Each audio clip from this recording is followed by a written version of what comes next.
Hello, welcome to Invictus Motors. I've got my good friend Vincenzo. Hi. And basically, I just want to go through the list of things, everything that's wrong with this car. And this is a video because I get this quite often. As a dealership, we put a car through prep. I mean, this is had some front work and done, and some work in the back where it's having a new clutch and flywheel and other bits and pieces. This is a car which my mechanic knows really well because we replaced, was it some leads, was it the coils, a lot of plugs. Yeah. We did. New spark plugs, lead, rotor, finger. Yeah. Rotor finger. It's quite good condition. Yeah. So yeah, new spark plug leads. Yeah, we just did a ton load of work. But what happened, let me grab my torch. What actually happened is when Vincenzo took it over to a garage near him, they produced a very long list of items here where it says front wiper blades, the ECU compartment cover is missing, fuse box cover missing, oil filter housing has an oil leak.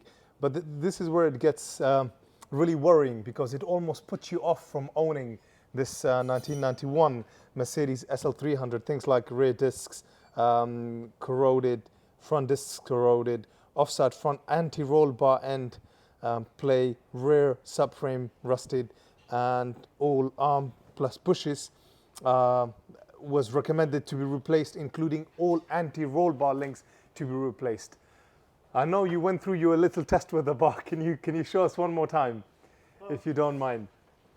So Mark, our mechanic, kindly basically went through the anti-roll bar links one at a time, and literally, this is that.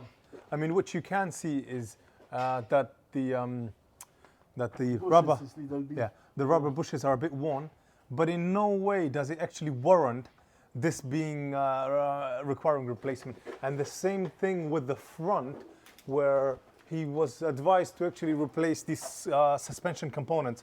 They look nice, fresh black now because we got rid of all the rust and we undersealed it for him. But literally, there is no play in any of the suspension. So going from this list where this was going to cost him, God knows, £4,000 or £5,000 to spending 100 quid under sealing it and having a new dust cover.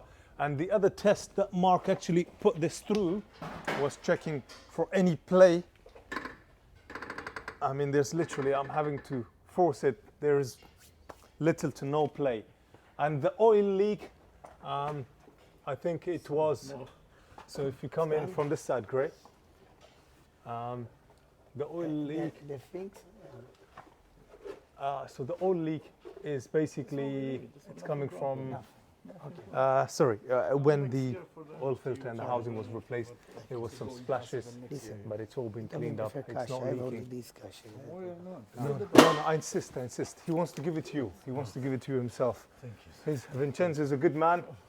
And just on here, he was actually advised, let me come in, this is the best place to show it from. He was advised, I'll explain it from here actually, because we've got the same thing here. These are the brake hoses. These were recommended to be replaced as well, but they're simply showing a little bit of corrosion around the joints there, but they don't need replacement at all whatsoever. And you could see, Mark kindly pointed out, obviously, the oxidization process takes place. Copper pipes, they're great. They don't corrode like other pipes. They've simply got some surface. It's already replaced. And they're nothing wrong. We just put it like this. It's a nice new copper. Yeah. Brand new. And these are the original pipes. So you can see this pipe was replaced. And that's basically applies not just here, where they don't need replacement. Same thing applies here. They don't need replacement. And the subframe, it's nice and solid. Everything is exactly where it should be. And the whole of the vehicle has been undersealed. Yeah. And we're going to just roll it to look at the ECU cover. But yeah, it's just obviously to make a video to say that, when you do buy a car or if you've owned a vehicle for quite some time, or you start to work with a new garage, they give you a list this long. It doesn't necessarily mean you need to do all those items because the car is safe. And even though Vincenzo was saying if these things are needed, he's happy to pay us to do those things. But if they don't need it, we're not going to be charging him. It's important having that line of communication, inviting you down and literally going through these suspension bits with you. Even if you're just like a retail customer in for works, we wouldn't look at him as an opportunity to make money out of you. Thank you. I hope you found us so far fair. Sorry, my hands are a little, but I hope you found us fair to deal with.